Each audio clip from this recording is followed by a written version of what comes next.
రామ్ చరణ్ గారు ఇప్పుడు కొత్తగా యాక్ట్ చేస్తున్న మూవీ పెద్ది. అయితే రామ్ చరణ్ గారు ఈ పెద్ది మూవీకి ముందు లాస్ట్ యాక్ట్ చేసిన మూవీ గేమ్ చేంజర్. అయితే ఈ గేమ్ చేంజర్ మూవీ ఈ మధ్య రిలీజ్ అయింది.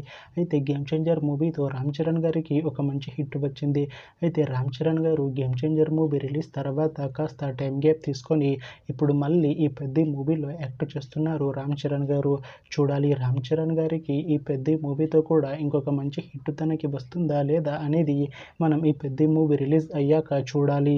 అయితే పెద్ది మూవీలో త్రిష గారు కూడా యాక్ట్ చేస్తున్నారు. అయితే త్రిష గారు ఈ పెద్ది మూవీకి ముందు లాస్ట్ యాక్ట్ చేసిన మూవీ థగ్ లైఫ్. అయితే ఈ థగ్ లైఫ్ మూవీ ఈ మధ్య రిలీజ్ అయింది. అయితే థగ్ లైఫ్ మూవీతో త్రిష గారికి ఒక మంచి హిట్ వచ్చింది. అయితే త్రిష గారు థగ్ లైఫ్ మూవీ రిలీజ్ తర్వాత కాస్త టైం గ్యాప్ తీసుకొని ఇప్పుడు మళ్ళీ ఈ పెద్ది మూవీలో యాక్ట్ చేస్తున్నారు త్రిష గారు.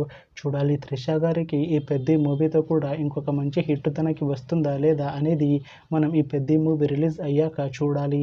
అయితే పెద్ది మూవీ టీం ఈ మధ్య ఒక చిన్న టీజర్ని విడుదల చేసింది. అయితే దానికి మంచి రెస్పాన్స్ వచ్చింది. అయితే పెద్ది మూవీ టీం ప్రస్తుతం షూటింగ్లో బిజీగా ఉన్నారు. అయితే Peddi movie shooting already 50% complete అయిపోయింది అంటున్నారు మూవీ టీం. అయితే పెద్ది మూవీ టీం మాత్రం చాలా కాన్ఫిడెంట్గా ఉన్నారు. ఈ పెద్ది మూవీ చాలా పెద్ద హిట్ అవుతుంది అంటున్నారు మూవీ టీం. అయితే పెద్ది మూవీని 2026లో రిలీజ్ చేసేలా ప్లాన్ చేస్తున్నారు మూవీ టీం. చూడాలి పెద్ది మూవీ రిలీజ్ అయ్యాక మంచి హిట్ అవుతుందా లేదా అనేది మనం ఈ పెద్ది మూవీ రిలీజ్ అయ్యాక చూడాలి. Thanks for watching this video friends. మీకు ఈ వీడియో నచ్చితే ఈ వీడియోని లైక్ చేయండి. ఇంకా ఇలాంటి మూవీ అప్డేట్స్ కోసం ఈ ఛానల్ని సబ్స్క్రైబ్ చేసుకోండి.